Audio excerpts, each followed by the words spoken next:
Hey guys, what's going on? Welcome to another edition of MJ Everyday, a dieting based episode for you guys today. I wanted to cover caloric density and really explain to you guys what the meaning of caloric density is. It's a concept that I use a lot in a whole range of videos, from bulking videos to dieting videos to contest prep videos, and I often get questions from people who perhaps don't really understand the concept of caloric density, asking me, what is it, what does it mean, how does it play into bulking, cutting, or whatever context I'm using it. So real quick for you guys, caloric density is effectively a measure of the amount of calories in a unit of food. So it can be any given food, and the unit that we tend to use is 100 grams because it's a nice clean number, a nice universal number. So the amount of calories within 100 grams of a particular food. Now, something that has a high caloric density or is calorically dense would have a significant number of calories or a lot of calories in that 100 grams or that unit of that particular food, whereas something that's not calorically dense would have a much lower amount of calories per that 100 grams or per that unit of food. So the best way for me to kind of really explain this to you guys is to give you some examples. So I've got some examples here that kind of deal with both sides of the spectrum, both ranges of the spectrum. So on one hand, I've got some macadamia oil, which we would say is very calorically dense. And what this means, guys, I'm just going to get the RT guys to throw up this nutritional panel on the screen as I read off it, is if we have a look at, it's a liquid, so it's not 100 grams, it's 100 mils, which is about 100 grams.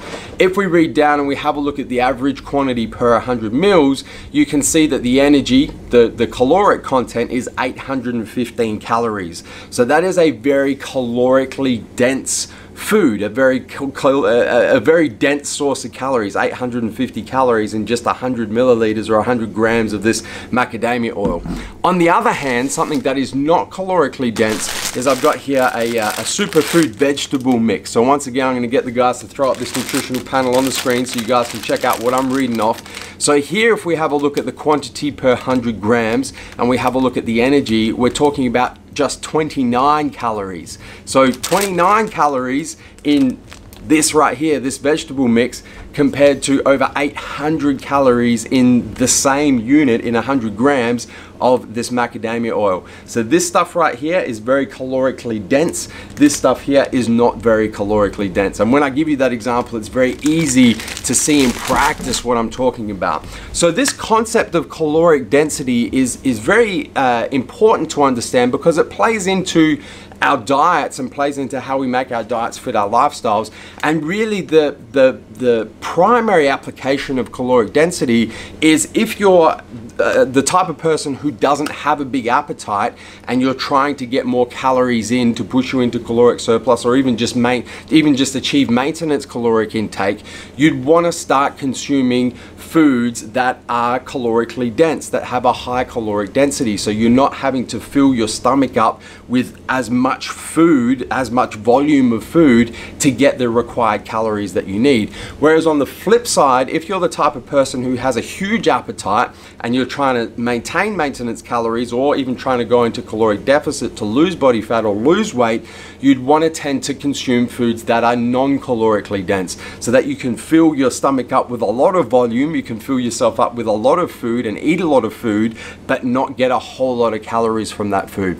And this concept of caloric density, guys, also can be extended to macronutrient density. So you can look at, the density of fats in particular foods, the density of proteins in particular foods, the density of carbohydrates in particular foods. And a really good example of this is protein powder, for example. So if we take a whole food protein source, let's say any type of meat, so whether it's chicken, red meat, turkey, fish, they're all around about, in terms of once they're cooked, they're going to yield about 25% protein. So if you have 100 grams of cooked chicken, cooked meat, cooked steak, cooked turkey, whatever it is, approximately in that 100 grams of that cooked type of meat, you're going to get about 25 grams of protein.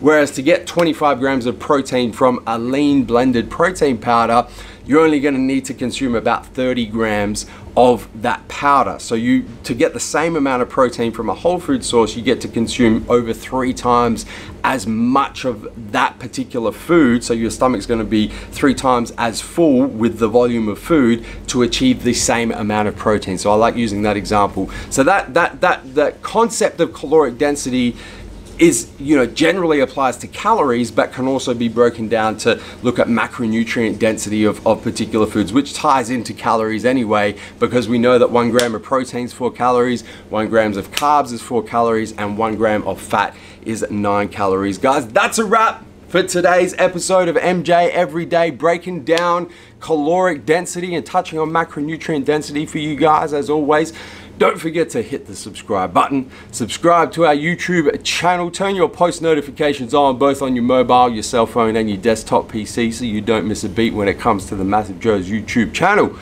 Until tomorrow, I'm coming to you from MassiveJoes.com. Stay massive.